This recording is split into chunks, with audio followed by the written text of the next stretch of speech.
কাকুলি, সকালে খালি হাতে গিয়েছিলাম আর সন্ধেবেলাও খালি হাতেই ফিরলাম গো।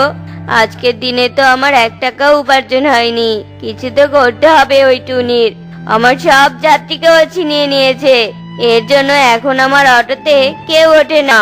মনে তো হচ্ছে এখনই গিয়ে ওই টুনির অটোটা ভেঙে চুরমার করে দেই। অপেক্ষা করো বাবা, অপেক্ষা করো।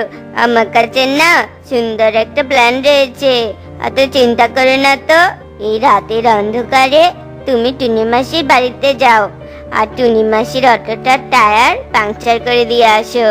আর টুনি মাসির অটো পাংচার হওয়ার কারণে সারা দিন টুনি মাসি অটো চালাতে পারবে না। আর তখন তুমি যাত্রীদের কাছে বেশি টাকা নিয়ে তোমার অটো চালাতে পারবে। আর এতে করে তোমার অনেক টাকা উপার্জন করতে পারবে গো। দেখো গো দেখো, আমার ছেলে কি সুন্দর একটা বুদ্ধি দিয়েছে দেখো। এই না হলে আমাদের একমাত্র ছেলে।